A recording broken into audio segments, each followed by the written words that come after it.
কক্সবাজার থেকে চলে আসছি প্রায় 2-3 দিন হবে, তারপরে মনে হলো যে ভিডিওটা তোমাদের সাথে শেয়ার করি। আমার জামাই নিয়ে ট্যুর দেওয়া দেখি, আমার গাড়ি বাড়ি গহনাগাটি করা দেখি কিছু আপু চুলকানিমূলক পোস্ট করে। আমরা কেন এত কিছু করে ফেলতেছি, তারা কেন 1 বছর ধরে ফেসবুক ব্যবহার করার পরেও কিছু করতে পারতেছে না। তো তার পেজে ঢুকে আমি দেখলাম যে তার 90,000 থেকে 95,000 ফলোয়ার। তো আপু আপনাকে বলতেছি, আপনি আগে আমার মতো 9 লক্ষ ফলোয়ার্স বানান, আগে 2-3 বছর ধরে ফেসবুকে কাজ করেন, নিয়মিত নিজের প্রতিভা প্রকাশ করেন, নিজে কাজ করেন, সমালোচনা বন্ধ করেন এবং নিজের মতো করে কন্টেন্ট তৈরি করেন, দেন আপনি 9 লক্ষ ফলোয়ার্স বানায় দেন দেখেন যে আপনি ইনকাম করতে পারেন কিনা। আজ পর্যন্ত আমি তাসমিন আক্তার হ্যামিলি আমার শুরু থেকে লাস্ট পর্যন্ত ভিডিও দেখতে পারেন যে আমি কখনো কাউকে নিয়ে পরনিন্দা পরিচর্যা করেছি কিনা বা কাউকে নিয়ে কথা বলে কোনো ভিডিওতে ভাইরাল হয়েছে কিনা। এই অভ্যাসগুলো অন্তত আমার মধ্যে নাই ভাই। আমি আমার পরিশ্রম দিয়ে আমি আমার মতো করে আমার লাইফ লিড করি। আর এই যে আপনারা যারা আমাদেরকে নিয়ে রোস্ট করেন, আপনারা যাদেরকে নিয়ে রোস্ট করতেছেন, আপনারা কি ভুলে যান যে সেই রোস্টিং হওয়া মানুষটাই কিন্তু আরো বেশি ভাইরাল হয়, সবাই আরো সার্চ দিয়ে দিয়ে আমাদের দেখতে আসে। আফসোস যে আপনাদের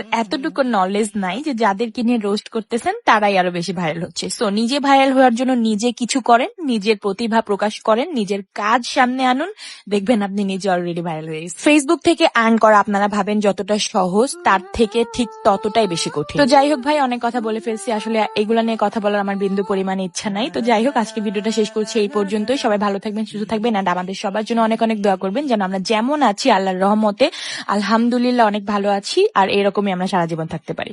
তো শেষ করছি ভিডিওটা এই পর্যন্তই। সবাই ভালো থাকবেন। Thank you so much for watching.